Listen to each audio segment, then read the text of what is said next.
शिवजयंती हा केवळ एक जन्मदिवस नाही, तर ही आहे त्या क्षणाची आठवण जिथून हिंदवी स्वराज्याच्या स्वप्नाला एक दिशा मिळाली। कारण तो जन्म फक्त एका व्यक्तीचा नव्हता, तो होता स्वराज्याच्या स्वप्नांचा जन्म।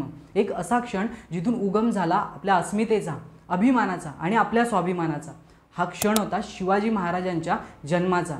पण आज या क्षणाबद्दल म्हणजे शिवजयंतीबद्दल अनेकांच्या मनात प्रश्न आहेत की शिवजयंतीची नेमकी खरी तारीख कोणती। हो, हा प्रश्न प्रत्येक शिवप्रेमीच्या मनात आहे। प्रश्न जन्मतारखेचा नाही, तर प्रश्न आहे अस्मितेचा। नमस्कार, मी विशाल आणि आजच्या या व्हिडिओमध्ये आपण बोलणार आहोत एका अशा विषयाबद्दल जो भावनिक आणि तितकाच अभिमानाने भरलेला आहे। आपण पाहणार आहोत शिवजयंतीची मूळ तारीख, दोन्ही पद्धतीमागचं शास्त्र, इतिहासकारांचं मत आणि समाजातील भावना। कारण इतिहास आपला आहे, संस्कृती आपली आहे, म्हणून विषय आपलाच आहे। शिवजयंतीची नेमकी खरी तारीख कोणती हा प्रश्न प्रत्येक शिवप्रेमीच्या मनात आहे। काही जण म्हणतात अरे 19 फेब्रुवारीला जन्म झाला ना, मग 19 फेब्रुवारीला शिवजयंती साजरी करावी। तर काही जण म्हणतात नाही, तिथीनुसार साजरी करावी। आणि मग इथून सुरू होतो तो चर्चेचा, मतभेदांचा आणि कधी कधी भांडणाचाही सिलसिला।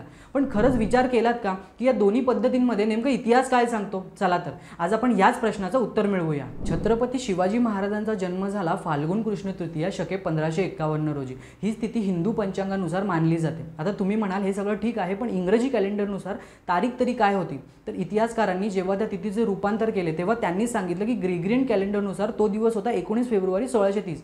परत 1630 साली तारीख आणि तिथी एकाच दिवशी आल्या होत्या, त्यामुळे सुरुवातीला गोंधळ नव्हता। पण जसजसा काळ बदलला तसतसे दोन्ही गोष्टींमधील फरक पडू लागला।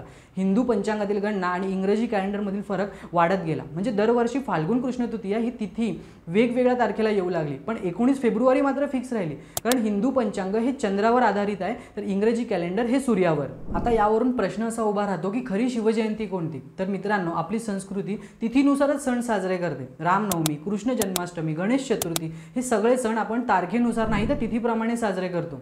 मग शिवजयंतीला अपवाद का?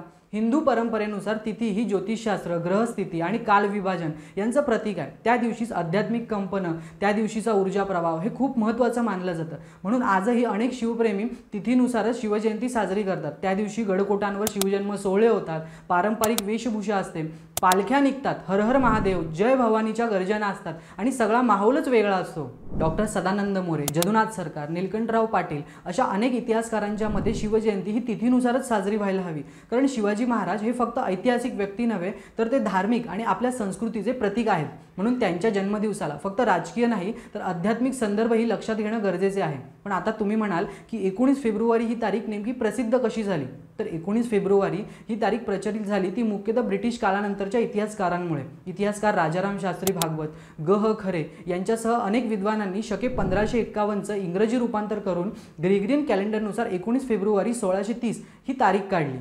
पुढे सरकारसाठी सुद्धा हीच तारीख सोपी झाली, कारण तिची स्थिरता आणि अचूकता। कारण पंचांगानुसार तिथी दरवर्षी बदलते, त्यामुळे गोंधळ होतो। म्हणून सरकारने हीच तारीख स्वीकारली आणि 19 फेब्रुवारी हीच तारीख शाळांमध्ये शिकवली गेली। सरकारी कार्यक्रम, पोस्टर्स, जाहिराती सगळं एकाच दिवशी केंद्रित झालं। शासनानेही हाच दिवस शासकीय शिवजयंती म्हणून स्वीकारला। काही जण म्हणतात तिथीने लोक गोंधळतात म्हणून तारीख ही हवीच, तर काही जण म्हणतात श्रद्धा आणि परंपरेला अनुसरून तिथी योग्य, म्हणून महाराष्ट्रात 2 शिवजयंती साजऱ्या होतात। पण आता प्रश्न असा पडतो की दोन्ही बाजूंना काही चुकीचं आहे का? तर याचं उत्तर आहे नाही, दोन्ही पद्धती योग्यच, फक्त दृष्टिकोन वेगळा आहे। तिथीप्रमाणे साजरी करायची असेल तर श्रद्धा, परंपरा आणि अध्यात्म महत्त्वाचं, आणि तारखेप्रमाणे साजरी करायची असेल तर श्रद्धेसोबतच शासकीय आयोजन, सार्वजनिक कार्यक्रम यासाठी ती सोपी। पण या दोन्हीमध्ये संघर्ष होणं गरजेचं नाही, कारण शिवाजी महाराज हे संघर्षाचे नाहीत तर एकतेचे प्रतीक आहेत।